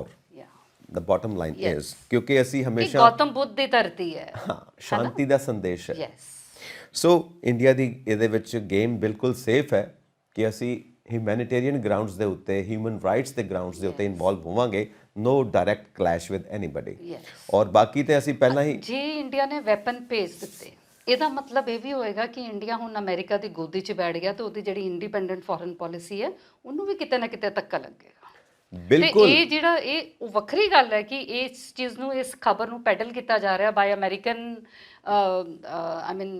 Media houses. But ਇਹ ਪਰਸੈਪਸ਼ਨ ਦੱਸਦਾ ਅਮਰੀਕਨਸ ਦੀ ਵੀ ਕਿ ਅਮਰੀਕਨਸ ਦੀ ਵੀ ਕੀ ਐਕਸਪੈਕਟੇਸ਼ਨ ਹੈ ਫਰੋਮ ਇੰਡੀਆ। ਫਿਰ ਤੋਂ ਜੇ ਇੰਡੀਆ ਮੰਨ ਗਿਆ ਵੀ ਹਥਿਆਰ ਦੇ ਦਿਓ, ਤੇ ਫਿਰ ਤਾਂ ਅਮਰੀਕਾ ਦੇ ਇੱਕ ਹੋਰ, ਫਿਰ ਉਹ ਕੱਲ ਨੂੰ ਜੇ ਹਥਿਆਰ ਦੇ ਦਿੰਦੇ ਨੇ, ਇੱਕ ਹੋਰ ਪੁਆਇੰਟ ਆ ਸਕਦਾ ਕਿ ਜਿਹੜੇ ਅਗਨੀਵੀਰ ਦੇ ਵਿੱਚ ਤੁਸੀਂ ਭਰਤੀ ਕੀਤੇ ਨੇ ਮੁੰਡੇ, ਫੌਜੀ ਬਣਾਏ ਨੇ, ਉਹ ਵੀ ਇੱਕ ਬਟਾਲੀਅਨ ਉੱਥੇ ਭੇਜੋ। ਬਿਲਕੁਲ, ਇਹ ਵੀ ਹੋ ਸਕਦਾ ਕਿ ਅਗਨੀਵੀਰ ਦੇ ਜਿਹੜੇ ਸਿਪਾਹੀ ਨੇ, ਸੋਲਜਰਸ ਨੇ, ਇਨਵੋਲਵ ਕਰ ਦਿੱਤੇ ਜਾਣ। This have not happened because ਦੇਖੋ ਜਿਹੜੀ ਇੰਡੀਅਨ ਡਿਪਲੋਮੇਸੀ ਨਾ ਇਸ time, we are at a very very very very intellectually, ਅਸੀਂ ਬਹੁਤ ਜ਼ਿਆਦਾ ਵੈਲ ਇਨਫੋਰਮਡ ਆ। ਔਰ ਐਸ ਜੈ ਸ਼ੰਕਰ ਸਾਡੇ ਇਸ ਦੇ ਵਿੱਚ ਬਹੁਤ ਸ਼ਾਰਪ ਨੇ, ਗੱਲ ਸੁਣੀ ਜਾਂਦੀ ਉਹਨਾਂ ਦੀ, ਲੋਕ ਸੁਣਦੇ ਨੇ। ਬਿਲਕੁਲ। ਸੋ ਨਾਓ ਆਪਾਂ ਅੱਗੇ ਵਧੀਏ। ਆਪਾਂ 1 ਲੱਖ ਵਰਕਰਸ ਦੀ ਗੱਲ ਵੀ ਕਰ ਲਈ, ਵੈਪਨਸ ਦੀ ਗੱਲ ਵੀ ਕਰ ਲਈ। ਹੁਣ ਗੱਲ ਕਰਦੇ ਹਾਂ ਚਾਈਨਾ ਦੀ। ਚਾਈਨਾ ਅਨਪ੍ਰੈਡਿਕਟੇਬਲ, ਉਹਦਾ ਕੁਝ ਨਹੀਂ ਪਤਾ ਹੁੰਦਾ, ਠੀਕ ਹੈ ਨਾ। ਮਤਲਬ ਉਹਦੇ ਬਾਰੇ ਕਿਹਾ ਜਾਂਦਾ ਕਿ ਇਹ ਹੁਣ ਕੁਝ ਕਹਿ ਰਿਹਾ ਨਾ, ਪਰ ਬੈਕ ਦੇ ਉੱਤੇ ਮਤਲਬ ਕੀ ਜੇ ਹੈ। ਚੱਲ ਗਿਆ ਤਾਂ ਚਾਂਦ ਤੱਕ, ਜੇ ਨਹੀਂ ਚੱਲਿਆ ਤਾਂ ਸ਼ਾਮ ਤੱਕ। ਉਹ ਇੱਕ ਪੁਰਾਣਾ ਮੁਹਾਵਰਾ ਹੈ ਨਾ, ਮੂੰਹ ਮੇ ਰਾਮ ਰਾਮ ਬਗਲ ਮੇ ਛੁਰੀ, ਯੈਸ ਉਹ ਵਾਲਾ ਇਹ ਚਾਈਨਾ ਦੀ ਇਮੇਜ ਹੈ ਗਲੋਬਲੀ, Yes. ਔਰ ਪ੍ਰੂਵਡ ਆ, ਔਰ ਕੋਈ ਵੀ ਉੱਤੇ ਵਿਸ਼ਵਾਸ ਨਹੀਂ ਕਰਦਾ। Yes. ਸੋ ਅਮਰੀਕਾ ਬਿਲਕੁਲ ਵਿਸ਼ਵਾਸ ਨਹੀਂ ਕਰਦਾ। ਅਸੀਂ G20 'ਚ ਦੇਖਿਆ ਹੈ, ਰਸ਼ੀਆ ਨੇ ਵੀ ਦੂਰੀ ਬਣਾਈ ਔਰ ਚਾਈਨਾ ਨੇ ਵੀ ਦੂਰੀ ਬਣਾਈ G20 ਦੇ ਵਿੱਚ ਕਿ ਬਾਈਡਨ ਸਾਹਿਬ ਨਾਲ ਮੁਕਾਬਲਾ ਨਾ ਹੋ ਜਾਏ। ਹਾਂ, ਵਰਚੁਅਲੀ ਜ਼ਰੂਰ ਮਿਲਦੇ ਰਹਿੰਦੇ ਨੇ। ਔਰ ਪਿੱਛੇ ਜੇ ਵੀ ਨਿਊਜ਼ ਆਈ ਸੀ ਕਿ ਸ਼ਾਇਦ ਕੋਈ ਹੋਰ ਇਵੈਂਟ ਹੋਣ ਜਾ ਰਿਹਾ, ਉੱਥੇ ਸ਼ੀ ਜਿਨਪਿੰਗ ਔਰ ਜੋ ਬਾਈਡਨ ਸਾਹਿਬ ਮੁਲਾਕਾਤ ਕਰਨ, ਪਰ ਵਾਈਟ ਹਾਊਸ ਕਹਿੰਦਾ ਕਿ ਸਾਨੂੰ ਨਹੀਂ ਲੱਗਦਾ ਕਿ ਕੋਈ ਅੱਛੇ ਰਿਲੇਸ਼ਨਸ ਡਿਵੈਲਪ ਹੋਣਗੇ। ਇੱਕ ਮੀਟਿੰਗ ਜ਼ਰੂਰ ਹੋ ਸਕਦੀ ਹੈ, ਇਹ ਪੋਸੀਬਿਲਿਟੀ ਹੁੰਦੀ ਆ, ਬਟ ਇਹਦੇ ਵਿੱਚ ਕੋਈ ਹੋਪਫੁਲ ਹੋਣ ਵਾਲੀ ਗੱਲ ਨਹੀਂ ਹੈ, because they know the character of China. So ਇਹਦੇ ਵਿੱਚ ਹੁਣ ਚਾਈਨਾ ਕਿੱਦਾਂ ਗੇਮ ਪਲੇਅਰ ਹੈ, ਕਿਉਂਕਿ ਅਸੀਂ ਪਹਿਲਾਂ ਗੱਲ ਕਰ ਚੁੱਕੇ ਹਾਂ ਕਿ ਚਾਈਨਾ ਈਰਾਨ ਨੂੰ ਸਪੋਰਟ ਕਰਦਾ ਹੈ। ਦੇਖੋ ਇਦਾਂ ਹੈ ਕਿ ਜਿਹੜੀ ਚਾਈਨਾ ਦੇ ਬਾਰੇ ਗਲੋਬਲ ਪਰਸੈਪਸ਼ਨਾਂ ਨੂੰ ਇਹ ਹੈ ਕਿ ਉਹ ਚਾਈਨੀਜ਼ ਬੜੇ ਚਲਾਕ ਹੈ, ਇਦਾਂ ਹੈ ਉੱਦਾਂ ਹੈ, ਬਟ ਇੱਥੇ ਅਸੀਂ ਅਗਰ ਉਹਨਾਂ ਦੀ ਗੇਮ ਸਮਝੀਏ, ਜਦੋਂ ਵਾਰ ਸ਼ੁਰੂ ਹੁੰਦਾ ਹੈ ਤੇ ਚਾਈਨਾ ਜਿਹੜਾ ਸਟੈਂਡ ਲੈਂਦਾ ਹੈ ਪੈਲਸਟੀਨੀਅਨ ਦੇ ਨਾਲ, ਇਜ਼ਰਾਈਲ ਨੂੰ ਕਹਿੰਦਾ ਤੁਸੀਂ ਗਲਤ ਹੋ, ਤੁਸੀਂ ਇਹ ਕੀਤਾ, ਤੁਸੀਂ ਉਹ ਕੀਤਾ। ਫਿਰ ਉਹਨੇ ਅਮਰੀਕਾ ਨੂੰ ਵੀ ਕਹਿਤਾ ਕਿ ਅਮਰੀਕਾ ਨੇ ਫਿਊਲ ਹੋਰ ਪਾ ਦਿੱਤਾ, ਇਹ ਸਾਰੇ ਅਮਰੀਕਾ ਦਾ ਹੀ ਕੀਤਾ ਧਰਤਾ ਹੈ। ਅਮਰੀਕਾ ਨੂੰ ਵੀ ਕ੍ਰਿਟਿਸਾਈਜ਼ ਕੀਤਾ। ਬਟ ਜਿਹੜੇ ਸ਼ੀ ਜਿਨਪਿੰਗ ਹੈ, ਉਹ ਉਹਨਾਂ ਨੇ ਆਪਣਾ 3 ਸੋਲਿਊਸ਼ਨ ਜਿਹਨੂੰ ਫਾਰਮੂਲਾ ਦਿੱਤਾ ਹੈ। ਨੰਬਰ 1 ਤੇ ਉਹ ਇਹ ਕਹਿੰਦੇ ਹੈ ਕਿ ਇੱਕ ਸਟੇਟਹੁੱਡ ਕ੍ਰੀਏਟ ਕਰ ਦਿੱਤੀ ਜਾਵੇ ਪੈਲਸਟੀਨੀਅਨ ਲਈ ਜੀ। ਨੰਬਰ 2 ਉਹਨਾਂ ਦਾ ਇਹ ਮੰਨਣਾ ਹੈ ਕਿ ਡਿਵੈਲਪਮੈਂਟ ਫਿਰ ਜਿਹੜੀ ਐਕਟੀਵਿਟੀਜ਼ ਉਹ ਹੋਣੀਆਂ ਚਾਹੀਦੀਆਂ, ਜੇ ਡਿਵੈਲਪਮੈਂਟ ਏਡ ਦਿੱਤੀ ਜਾਣੀ ਚਾਹੀਦੀ ਆਫਟਰ ਐਵਰੀਥਿੰਗ ਇਜ਼, ਮਤਲਬ ਜਦੋਂ ਸਾਰਾ ਕੁਝ ਸ਼ਾਂਤ ਹੋ ਜਾਂਦਾ ਹੈ। ਤੀਸਰਾ ਉਹ ਕਹਿੰਦੇ ਕਿ ਗੱਲਬਾਤ ਦਾ ਰਸਤਾ ਕੱਢਣਾ ਚਾਹੀਦਾ ਹੈ ਜੀ। ਲੇਕਿਨ ਹੁਣ ਹੌਲੀ ਹੌਲੀ ਹਮਾਸ ਤੇ ਚਾਈਨਾ ਦੇ ਜਿਹੜੇ ਲਿੰਕਸ ਹੈ ਨਾ, ਉਹ ਸਰਫੇਸ ਤੇ ਆ ਰਹੇ। ਜਦੋਂ ਉਹਦੇ ਐਵੀਡੈਂਸ ਮਿਲਣੇ ਸ਼ੁਰੂ ਹੋ ਗਏ ਤੇ China will be in trouble ਤਾਂ ਨਹੀਂ ਹੋਏਗੀ, ਲੇਕਿਨ ਉਹਦੀ ਇਮੇਜ ਤੇ ਜ਼ਰੂਰ ਇੱਕ ਵਾਰੀ ਕੁਐਸਚਨ ਮਾਰਕ ਆ ਜਾਏਗਾ ਅਗਰ ਚਾਈਨਾ ਔਰ ਹਮਾਸ ਦੇ ਲਿੰਕਸ ਆ ਗਏ। ਸਟਾਰਟਿੰਗ 'ਚ ਜਿਹੜਾ China was totally against Israel, ਲੇਕਿਨ ਹੁਣ ਹੌਲੀ ਹੌਲੀ ਜਿਹੜਾ ਚਾਈਨਾ ਹੈ ਉਹ ਐਂਟੀ ਇਜ਼ਰਾਈਲ ਪ੍ਰੋਪੇਗੈਂਡਾ ਤੋਂ ਆਪਣੇ ਆਪ ਨੂੰ ਬਾਹਰ ਕੱਢਦਾ ਹੋਇਆ ਨਜ਼ਰ ਆ ਰਿਹਾ। ਜਦੋਂ ਤੁਸੀਂ ਹੁਣ ਦੇਖੋਗੇ, ਹੁਣ ਉਹਨੇ ਇਜ਼ਰਾਈਲ ਦੇ ਖਿਲਾਫ ਪ੍ਰੋਪੇਗੈਂਡਾ ਕਰਨਾ ਬੰਦ ਕਰ ਦਿੱਤਾ। ਉਹਦੇ ਕਾਰਨ ਕੀ ਹੈ? ਚਾਈਨਾ ਸਿਲਕ ਰੂਟ ਵਿੱਚ ਜਿੰਨੀਆਂ ਵੀ ਇਨਵੈਸਟਮੈਂਟ ਹੈ, ਸੈਕਿੰਡ ਹਾਈਐਸਟ ਚਾਈਨਾ ਦੀਆਂ। ਚਾਈਨਾ ਦਾ ਪੈਸਾ ਪੈਲਸਟੀਨੀਅਨ 'ਚ ਨੈਗਲੀਜੀਬਲ ਹੈ, ਲੇਕਿਨ ਇਜ਼ਰਾਈਲ 'ਚ ਬਹੁਤ ਲੱਗਾ ਹੋਇਆ ਹੈ। ਠੀਕ ਹੈ। ਅੱਛਾ, ਜਿੰਨਾ ਵੀ ਚਾਈਨਾ ਬਿਜ਼ਨਸ ਕਰ ਰਿਹਾ ਉਹ ਵੱਖਰੀ ਗੱਲ ਹੈ ਕਿ ਠੀਕ ਹੈ ਅਮਰੀਕਾ ਨਾਲ ਹੁਣ ਨਹੀਂ ਅੱਛੇ ਤਾਲੁਕਾਤ, ਲੇਕਿਨ ਅਮਰੀਕਾ ਦੀ ਛਤਰ ਛਾਇਆ ਦੇ ਅੰਡਰ ਹੀ ਕਰ ਰਿਹਾ ਅੱਜ ਵੀ। ਠੀਕ ਹੈ। ਹੁਣ ਜਿਹੜਾ ਚਾਈਨਾ ਜਦੋਂ ਕਹਿੰਦਾ ਜੀ ਪੈਲਸਟੀਨੀਅਨ ਸਟੇਟਹੁੱਡ ਡਿਜ਼ਰਵ ਕਰਦਾ ਹੈ, ਤਾਂ ਫਿਰ ਚਾਈਨਾ ਨੂੰ ਇਹ ਕਿਹਾ ਜਾਂਦਾ ਕਿ ਤਾਇਵਾਨ ਵੀ ਫਿਰ ਸਟੇਟਹੁੱਡ ਡਿਜ਼ਰਵ ਕਰਦਾ ਹੈ, ਤਿੱਬਤ ਵੀ ਕਰਦਾ ਹੈ। ਠੀਕ ਹੈ। ਜਦੋਂ ਚਾਈਨਾ ਕਹਿੰਦਾ ਹੈ ਕਿ ਜੀ ਕਲੈਕਟਿਵ ਪਨਿਸ਼ਮੈਂਟ ਦੇ ਰਿਹਾ ਇਜ਼ਰਾਈਲ, ਤਾਂ ਫਿਰ ਲੋਕੀ ਕਹਿੰਦੇ ਕਿ ਤੁਸੀਂ ਚਾਈਨਾ 'ਚ ਕੀ ਕਰ ਰਹੇ ਹੋ, ਤੁਸੀਂ ਵੀ ਤਾਂ ਕਲੈਕਟਿਵ ਪਨਿਸ਼ਮੈਂਟ ਹੀ ਦੇ ਰਹੇ ਹੋ। ਜਦੋਂ ਹੈ ਨਾ, ਤੇ ਚਾਈਨਾ ਹੁਣ ਥੋੜਾ ਜਿਹਾ ਐਂਟੀ ਇਜ਼ਰਾਈਲ ਪ੍ਰੋਪੇਗੈਂਡੇ ਤੋਂ ਆਪਣੇ ਆਪ ਨੂੰ ਬਾਹਰ ਕੱਢ ਰਿਹਾ। ਦੇਖੋ, ਸ਼ੀ ਜਿਨਪਿੰਗ ਦੀ ਪੋਜੀਸ਼ਨ ਬੜੀ ਸਟਰੋਂਗ ਹੈ ਚਾਈਨਾ ਦੇ ਵਿੱਚ, ਕਿਉਂਕਿ ਕਨਸਟੀਟਿਊਸ਼ਨ 'ਚ ਫੇਰ ਬਦਲ ਕਰਕੇ ਉਹ ਹੋਲਡ ਕਰਦੇ ਨੇ ਆਪਣੇ ਆਪ ਨੂੰ। ਔਰ ਲਾਈਕਵਾਈਜ਼ ਰਸ਼ੀਆ ਦੇ ਵਿੱਚ ਪੁਤਿਨ ਸਾਹਿਬ, ਕਿਉਂਕਿ 2024 ਦੇ ਵਿੱਚ ਉੱਥੇ ਫਿਰ ਇਲੈਕਸ਼ਨਸ ਨੇ, ਪਰ ਉਹ ਇਲੈਕਸ਼ਨਸ ਕਾਹਦੀਆਂ ਨੇ? ਪੁਤਿਨ ਸਾਹਿਬ ਅਨਡਿਕਲੇਅਰਡ, ਮਤਲਬ ਉੱਥੋਂ ਦੇ ਬੇਤਾਜ ਬਾਦਸ਼ਾਹ ਨੇ, ਔਰ 2030 ਤੱਕ ਉਹਨਾਂ ਦੀ ਉੱਥੇ ਗੱਦੀ ਕਾਇਮ ਰਹਿਣ ਦੀ ਪੂਰੀ ਤਿਆਰੀ ਹੋ ਚੁੱਕੀ ਹੈ। ਸੋ ਇਹਦਾ ਮਤਲਬ ਹੈ ਕਿ ਆਉਣ ਵਾਲੇ ਦਿਨਾਂ ਦੇ ਵਿੱਚ ਸ਼ੀ ਜਿਨਪਿੰਗ ਔਰ ਪੁਤਿਨ, ਇਹ ਦੋਵਾਂ ਦੀਆਂ ਪਾਲਿਸੀਜ਼ ਹੀ ਚੱਲਣ ਵਾਲੀਆਂ ਨੇ, ਔਰ ਇਹ ਦੋਵਾਂ ਨੂੰ ਹੀ ਦੇਖਿਆ ਜਾਏਗਾ। ਉਹ ਰਸ਼ੀਆ ਦੀ ਪਹਿਚਾਣ ਨੇ ਤੇ ਇਹ ਚਾਈਨਾ ਦੀ ਪਹਿਚਾਣ ਨੇ, ਔਰ ਦੋਨਾਂ ਦੀ ਜੋ ਸਾਈਕੋਲੋਜੀ ਆ ਉਹ ਇਹੀ ਹੈ, ਕਾਮਰੇਡਸ, ਪੁਰਾਣਾ ਕਾਰਲ ਮਾਰਕਸ, ਔਰ ਇਹ ਸਭ ਫਿਕਸਡ ਚੱਲਦੇ ਨੇ ਕਿ ਸਟੇਟ ਨੂੰ ਉੱਤੇ ਰੱਖਣਾ ਹੈ ਔਰ ਉਹਦੇ ਵਾਸਤੇ ਸੈਕਰੀਫਾਈਸ ਪਬਲਿਕ ਨੂੰ ਦੇਣਾ ਹੀ ਪੈਣਾ ਹੈ। ਉਹ ਉਹਨਾਂ ਦੀ ਸੋਚ ਹੈ। ਔਰ ਇੱਧਰ ਇਸਲਾਮਿਕ ਕੰਟਰੀਜ਼ ਵੀ ਜੇ ਅਸੀਂ ਦੇਖੀਏ ਕਿ ਫਿਕਸਡ ਰੂਲਸ ਨੇ, ਅਕੋਰਡਿੰਗ ਟੂ ਇਸਲਾਮ ਉਹਨਾਂ ਨੇ ਚੱਲਣਾ ਹੀ ਚੱਲਣਾ ਹੈ। ਤਾਂ ਇੱਕ ਤਰ੍ਹਾਂ ਨਾਲ ਸਾਈਕੋਲੋਜੀ ਮੈਚ ਕਰਦੀ ਆ। ਸੋ ਜਿੱਧਰ ਆ ਜਾਂਦਾ ਇੰਡੀਆ ਔਰ ਅਮਰੀਕਾ, ਇਹ ਓਪਨ ਡੈਮੋਕ੍ਰੇਸੀ ਹੈ, ਇੱਥੇ ਕੋਈ ਸਾਈਕੋਲੋਜੀ ਇੱਦਾਂ ਮੈਚ ਨਹੀਂ ਕਰਦੀ। ਇੱਕੋ ਹੀ ਚੀਜ਼ ਆਉਂਦੀ ਹੈ, ਹਿਊਮੈਨਿਟੇਰੀਅਨ ਗਰਾਊਂਡ, ਹਿਊਮਨ ਰਾਈਟਸ, ਹਰ ਕਨਸਟੀਟਿਊਸ਼ਨ ਦਾ ਉਹੀ ਆਧਾਰ ਬਣਦਾ ਹੈ। ਸੋ ਇਹ ਵੀ ਤੁਸੀਂ ਦੇਖਦੇ ਹੋ ਨਾ ਕਿ ਡਿਫਰੈਂਟ ਪ੍ਰੋਸਪੈਕਟਿਵਸ ਬਣ ਜਾਂਦੇ ਨੇ, ਸੋਚ ਵੱਖਰੀ ਹੋਣ ਕਰਕੇ, ਬੈਕਗਰਾਉਂਡਸ ਵੱਖਰੀਆਂ ਹੋਣ ਕਰਕੇ। ਸੋ ਨਾਓ ਚਾਈਨਾ ਹੁਣ ਕਿੱਦਾਂ ਪਲੇ ਕਰੇਗਾ? ਕਿਉਂਕਿ ਇੱਕ ਚੀਜ਼ ਇੱਕ ਬੰਦੇ ਵਾਸਤੇ ਗਲਤ ਹੈ, ਉਹੀ ਚੀਜ਼ ਦੂਸਰੇ ਬੰਦੇ ਵਾਸਤੇ ਸਹੀ ਹੈ, ਬਿਕੋਜ਼ ਸੋਚ ਡਿਫਰੈਂਟ ਹੈ, ਕਲਚਰ ਡਿਫਰੈਂਟ ਹੈ, ਪੁਆਇੰਟ ਆਫ ਵਿਊ ਡਿਫਰੈਂਟ ਹੈ, ਜੀਓਗ੍ਰਾਫਿਕਲ ਪੋਜੀਸ਼ਨ ਡਿਫਰੈਂਟ ਹੈ। ਮੈਂ ਕਿੰਨੇ ਅਕਸਰ ਹਮੇਸ਼ਾ ਆਪਣੇ ਟਾਕਸ 'ਚ ਇਹੀ ਕਹਿੰਦੀ ਆ ਕਿ question is not what is right and what is wrong, question is what is suitable for you. ਸੱਚਾਈ ਦਾ ਤਾਂ ਮਤਲਬ ਅੱਛਾਈ ਔਰ ਸੱਚਾਈ ਦੀ ਤਾਂ ਕੋਈ ਕਹਾਣੀ ਹੀ ਨਹੀਂ, ਕਿਉਂਕਿ ਪੋਲਿਟਿਕਸ ਇਜ਼ ਆਲਵੇਜ਼ ਅਵੇ ਫਰੋਮ ਮੋਰੈਲਿਟੀ। ਹਾਂ ਨੈਸ਼ਨਲ ਇੰਟਰਸਟ ਇੱਥੇ ਹੁੰਦੇ ਆ। ਖੈਰ ਇਹ ਬਟ ਇਸ ਚੀਜ਼ ਨੇ ਇਹ ਜਿਹੜਾ ਜੋ ਹੋ ਰਿਹਾ ਇਸ ਟਾਈਮ ਦੁਨੀਆ ਦੇ ਸਾਹਮਣੇ 3 ਮੇਜਰ ਚੈਲੰਜਸ ਲਿਆ ਕੇ ਖੜੇ ਕਰ ਦਿੱਤੇ ਆ। ਨੰਬਰ 1 ਤੇ ਜਿਹੜੀ ਸਾਡੀ ਕੋਵਿਡ ਤੋਂ ਬਾਅਦ ਸਪਲਾਈ ਚੇਨ ਡਿਸਟਰਬ ਹੋਏ ਸੀ, ਉਹ ਹਜੇ ਤੱਕ ਅੱਜ ਦੀ ਡੇਟ 'ਚ ਉਹ ਉੱਦਾਂ ਹੀ ਦੁਬਾਰਾ ਨਹੀਂ ਬਣ ਪਾਈ ਹੈ।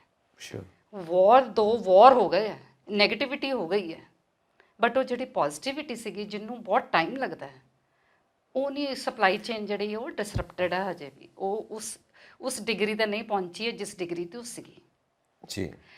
ਨੰਬਰ 2 ਜਿਹੜੀ ਯੂਕਰੇਨ ਵਾਰ ਹੈ, it has Scud world's economy. ਦੁਨੀਆ ਦੀ ਇਕੋਨਮੀ ਨੂੰ ਸੱਕ ਕਰ ਗਿਆ ਯੂਕਰੇਨ ਵਾਰ, ਕਰ ਗਿਆ ਹੈ। ਅੱਛਾ ਖਬਰਾਂ ਇਹ ਹੈ ਕਿ ਜੀ ਰਸ਼ੀਆ ਨੂੰ ਬੜਾ ਨੁਕਸਾਨ ਹੋਇਆ ਹੈਗਾ, ਲੇਕਿਨ ਜੇ ਤੁਸੀਂ ਜਾ ਕੇ ਰਸ਼ੀਆ ਦੇ ਲੋਕਲ ਜਿਹੜੇ ਟਰੇਡਰਸ ਨੇ ਜਾਂ ਮੈਨੂਫੈਕਚਰਰ ਹੈ ਉਹਨਾਂ ਨੂੰ ਮਿਲੋ ਤੇ ਦੇ ਆਰ ਵੈਰੀ ਹੈਪੀ। ਉਹ ਕਹਿੰਦੇ ਚੰਗੇ ਹੋਏ ਸਾਡੇ ਤੇ ਸੈਂਕਸ਼ਨ ਲੱਗਿਆ, ਸਾਡੀ ਲੋਕਲ ਇੰਡਸਟਰੀ ਜਿਹੜੀ ਹੈ ਉਹ ਬੂਮ ਅਪ ਹੋ ਰਹੀ ਹੈ। ਸ਼ੋਰ ਹੈ। ਆਪਾਂ we are totally now self dependent state, ਬਲਕਿ they are looking for partnership with countries like India. ਉਹ ਕਹਿੰਦੇ ਜਦੋਂ ਟ੍ਰੇਡਿੰਗ ਪਾਲਿਸੀ ਰਹੇਗੀ ਨਾ ਉਹਦੇ ਵਿੱਚ ਤੇ ਤੁਹਾਡੀ ਉਹ ਹੋਣੀ ਹੈ, ਮਤਲਬ we don't believe in trading but we believe in manufacturing. ਜਿਹੜਾ ਇੰਡੀਆ ਦਾ ਵੀ ਨਾ ਆਤਮ ਨਿਰਭਰ ਭਾਰਤ ਐਗਜ਼ੈਕਟਲੀ ਉਹਦਾ ਇਹ ਟਾਈਮ ਹੈ, ਤੇ ਰਸ਼ੀਆ ਨੂੰ ਚਾਹੇ ਇਹ ਸੋਚ ਰਹੇ ਨਾ ਕਿ ਅਸੀਂ ਸੈਂਕਸ਼ਨ ਲਾਏ ਇੱਦਾਂ ਕੀਤੇ ਹੋਏ, ਬਟ ਲੋਕਲੀ ਉਹ ਗਰੋ ਕਰ ਰਹੇ ਹੈ। ਬਿਲਕੁਲ ਠੀਕ ਆ। ਆਤਮ ਨਿਰਭਰ ਭਾਰਤ ਔਰ ਬਹੁਤ ਪੁਰਾਣੇ ਸਮੇਂ ਦੇ ਵਿੱਚ ਇੱਕ ਬਹੁਤ ਗਜ਼ਬ ਦੀ ਪਰਸਨੈਲਿਟੀ ਸੀ ਇੰਡੀਆ ਦੇ ਵਿੱਚ, ਡਾਕਟਰ ਰਾਮ ਮਨੋਹਰ ਲੋਹੀਆ। ਯੈਸ। ਔਰ ਉਹ ਹਮੇਸ਼ਾ ਕਹਿੰਦੇ ਸੀ ਜਦੋਂ ਤੱਕ ਤੁਸੀਂ ਆਤਮ ਨਿਰਭਰ ਨਹੀਂ ਬਣੋਗੇ, ਲੋਕਲ ਇੰਡਸਟਰੀ ਤੁਹਾਡੀ ਡਿਵੈਲਪ ਨਹੀਂ ਕਰੇਗੀ, India can not be a super power. ਔਰ ਇਹ ਹਰ ਦੇਸ਼ ਦੀ ਸੱਚਾਈ ਆ। ਔਰ ਜਦੋਂ ਤੱਕ ਲੋਕਲ ਇੰਡਸਟਰੀ ਉੱਥੇ ਫਲਰਿਸ਼ ਨਹੀਂ ਕਰੇਗੀ, ਹਰ ਹੱਥ ਕੋਲ ਕੰਮ ਨਹੀਂ ਹੋਏਗਾ, ਹਰ ਦਿਮਾਗ ਕੋਲ ਸੋਚਣ ਵਾਸਤੇ ਕੋਈ ਪ੍ਰੋਜੈਕਟ ਨਹੀਂ ਹੋਏਗਾ, ਉਦੋਂ ਤੱਕ ਤੁਸੀਂ ਫਲਰਿਸ਼ ਨਹੀਂ ਕਰ ਸਕਦੇ। ਸੋ ਆਤਮ ਨਿਰਭਰ ਹੋਣਾ, ਸੈਲਫ ਡਿਪੈਂਡੈਂਟ ਹੋਣਾ ਬਹੁਤ ਜ਼ਰੂਰੀ ਆ। ਸੋ ਮੈਨੂੰ ਯਾਦ ਆਉਂਦਾ ਕਿ ਸ਼ੇਕਸਪੀਅਰ ਦਾ ਪਲੇ ਹੈ ਮੈਕਬੈਥ, ਉਹਦੇ ਵਿੱਚ ਇੱਕ ਡਾਇਲੋਗ ਹੈ, to be or not to be is the question, ਕਿ ਰਹਿਣਾ ਹੈ ਕਿ ਨਹੀਂ ਰਹਿਣਾ ਹੈ। ਉੱਥੋਂ ਅਸੀਂ ਡਿਸਾਈਡ ਕਰਾਂਗੇ ਅੱਗੇ ਕਰਨਾ ਹੈ ਕਿ ਕੀ ਨਹੀਂ ਕਰਨਾ ਤੇ ਕੀ ਕਰਨਾ ਹੈ। ਸੋ ਆਈ ਥਿੰਕ ਇਸ ਨੋਟ ਦੇ ਉੱਤੇ ਅਸੀਂ ਆਪਣੀ ਇਸ ਡਿਸਕਸ਼ਨ ਨੂੰ ਲੈਂਦੇ ਹਾਂ। ਐਨੀ ਤੁਸੀਂ ਪੁਆਇੰਟ ਜਿੱਦਾਂ ਸਮ ਅਪ ਕਰਨਾ ਚਾਹੋਗੇ ਇਸ ਚੀਜ਼ ਨੂੰ ਕਿ what is the future of this war as far as ਦੁਨੀਆ ਦਾ ਫਿਊਚਰ ਜੁੜਿਆ ਹੋਇਆ? ਦੇਖੋ ਇਹਦਾ ਫਿਊਚਰ ਜਿਹੜਾ 3 ਚੀਜ਼ਾਂ ਤੇ ਡਿਪੈਂਡ ਕਰੇਗਾ। ਨੰਬਰ 1 ਅਲਟੀਮੇਟਲੀ ਸੀਜ਼ ਫਾਇਰ ਹੋਣਾ ਹੀ ਹੁੰਦਾ ਹੀ ਹੈ। ਯੋ ਸਮਥਿੰਗ ਵਿਚ ਬਿਗਿਨਸ ਆਲਸੋ ਐਂਡਸ। ਸ਼ੋ ਠੀਕ ਹੈ। ਨੰਬਰ 2 ਹੁਣ ਇਲੈਕਸ਼ਨਸ ਆ ਜਾਣੇ ਅਮਰੀਕਾ 'ਚ ਵੀ, ਇੰਡੀਆ 'ਚ ਵੀ, ਈਵਨ ਯੂਕੇ 'ਚ ਵੀ ਹੈ, ਤੇ ਹੁਣ ਇਨਵਰਡ ਲੁਕਿੰਗ ਪਾਲਿਸੀ ਹੋ ਜਾਣੀ। ਸਾਰਿਆਂ ਨੇ ਆਪਣੇ ਹੁਣ ਘਰਾਂ ਦੇ ਅੰਦਰ ਹੁਣ ਜਿਹੜਾ ਫੈਸਟੀਵਲ ਆ ਉਹਨੂੰ ਮਨਾਉਣਾ ਹੈ ਇਲੈਕਸ਼ਨਸ ਦਾ, ਸ਼ੋਰ। ਤੇ ਉਹਨਾਂ ਨੂੰ ਕਿਸੇ ਨਾ ਕਿਸੇ ਤਰ੍ਹਾਂ ਇਹਨੂੰ ਬੰਦ ਕਰਨਾ ਹੀ ਪਏਗਾ।